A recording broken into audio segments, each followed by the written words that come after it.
Alrighty, here we go with vertical and horizontal lines. So it says a vertical line is written in the form x equals a, where a represents the line's x-intercept. Okay, we've already learned about x and y intercepts, so I'm looking at this line right here, okay, that it gives me. I see that it crosses the x at 3. So when I write this equation, it is going to be x equals 3. All right, because that is my x-intercept. Okay, that line will go on at the point 3 forever and ever and ever. At x equals 3, that point's going to go on forever and ever and ever. Okay, so the vertical line is always going to be at x. All right. For horizontal lines, a horizontal line is written in the form y equals a, where a represents the line's y-intercept. So if I look here, I have my line. All right. I see that is at y equals -1. Okay, that's my y-intercept there. So the equation of the horizontal line graphed above is y equals -1. Okay, because at -1 for my y, that line is going to continue on forever and ever and ever and ever. Okay, so here we go. Let's go and look at some of these examples. All right. So for number, I'll try to keep this on a little bit. There we go. You can see part of that. All right, so number 1, I'm going to go and highlight this line just so we can see it a little bit better. So I see that is a vertical line, okay? It touches at x equals 1, 2 there, okay? My intercept on the x-axis is at x equals -2. Okay, I went -1, -2.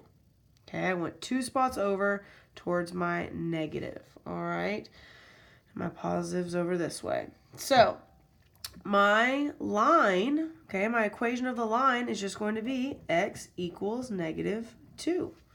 All right, and that is my answer there. X equals -2. That line will continue on forever and ever and ever, where the x intersects where the line intersects the x-axis at x equals -2.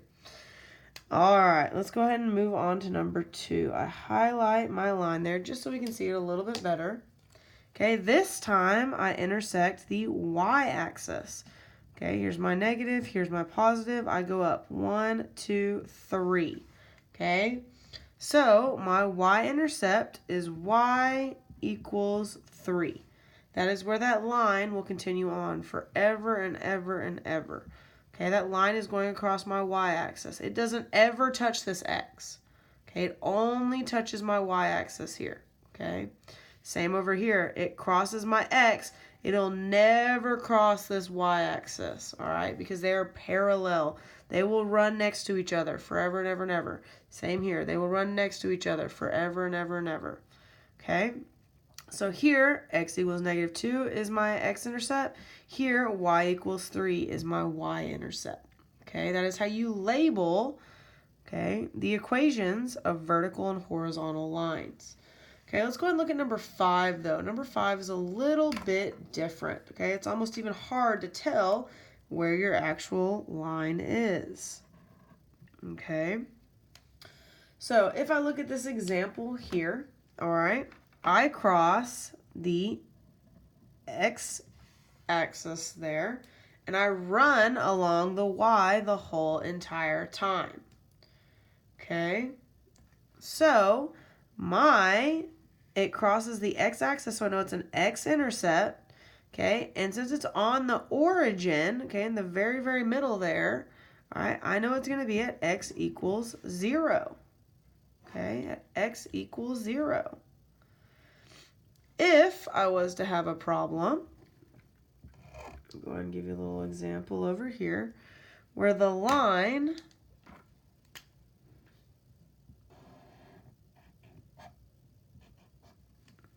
went along that way, okay, I know my point would be right here. It goes along the x-axis, but it intersects the y-axis. So it would be y equals 0 in that example, okay? So if it runs directly along your x-axis and intersects, okay, your y-axis, that's going to be y equals 0, where the opposite is where it runs along the y, but it intersects x-axis at x equals 0. All right, so those are 4 different examples of how you write the equations of vertical lines. Okay, jumping over to the next page now. Okay, get this all set up. All right, here we go. So looking at number 7. Number 7, the directions here say graph each equation. So on number 7, it says y equals 5. Okay, I've got to graph the equations here. So I know if it's at y equals 5, that means it's going to be a horizontal line because it intersects my y-axis. Okay, I have my x here, my y here. I know this is my negative y, this is my positive y.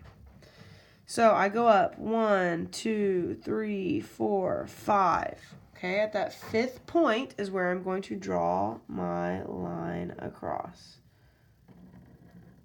All right, that would be my graph there. Okay, graphing that equation. That is y equals 5. I went up 1, 2, 3, 4, 5 and drew that line. I know that's where my line intersects the y-axis at 5 there. All right, looking at number 8, okay, it is x equals -1, which now means it's a vertical line, because remember, x-intercepts, all that stuff is the opposite. All right, so if it's x, I always think horizontal, but my line's actually going to be vertical. Another good little opposite trick there. Okay, so I know this is my y, this is my x, this is negative over here, this is my positive over here. So I go -1 right here, okay? So my line is where it intersects the x-axis at -1. So from there, I just draw in my line, and my vertical line is now at x equals -1. Okay? So you can do number 9, 10, 11, 12, same as the front page, with number 3, 4, and 6 that I skipped. Oops, sorry. 3, 4, and 6. All right, but let's go ahead and talk about this bottom part here. All right. It says questions. All right. It says, what is the slope of the line y equals 4? Okay. If I'm thinking about y equals 4, and I'm using my examples above, okay, if it is a y equals problem, I know it is a horizontal line. Okay, we can slope dude real quick. I know if it is a horizontal line, okay, my slope is going to be 0. Okay, because that's no fun. Slope dude says that is no fun. So if my line is y equals a number and only a number, my slope is going to be 0. Okay. Then on number 14, it says, what is the slope of the line x equals -2? Okay, we're going to use number 8 to kind of guide us. I know if I'm talking about an x, all right, that is going to give me a vertical line, okay? X equals -1. This example says x equals -2. But I know it's going to be the same similar vertical line, all right? So if I have a vertical line, that is when slope dude goes over the cliff and says the terrible curse word, undefined. So I go back down here and look, x equals -2. The slope is going to be undefined. Thank you once again, slope dude. All right, then we're going to go ahead and jump down to 16. All right, 16 says, what axis is y equals -1 parallel to? Okay, I know I mentioned parallel earlier, but I just want to draw what that looks like. This is part of our notes. So parallel, what does that mean? What does that look like? So if lines are parallel, that means they run right next to each other and are never going to intersect or touch. So it could be 2 vertical lines going up and down like that, or it could be 2 horizontal lines going sideways, or it could be lines going at an angle. As long as they will never, ever, ever touch, that is what parallel is going to be. So Number 16 says, which axis is y equals -1 parallel to? So once again, I'm going to use these examples up above. Y equals is what it's telling us. So I know that this example here is y equals. So it's going to be similar to a horizontal line like this. So this horizontal line runs parallel to my x-axis there. Parallel to my x-axis there. So the answer to number 16 is going to be our x-axis. Okay. So go ahead and answer 15 and 17 as well. I'm not going to give those to you guys. And then I have something exciting for you down here at the bottom. I'm not worried about number 18. So if you want to cross that off because that makes you happy, go ahead and do that now. All right, there you go. So on these 2 pages, you need to complete at the bottom here of page 1, 3, 4, and 6. And then on this sheet here, on the second page, I need to do 9, 10, 11, 12, 15, and 17 there. All right, don't worry about 18. There you go. Put a smiley face next to it and get the rest of those problems done, guys.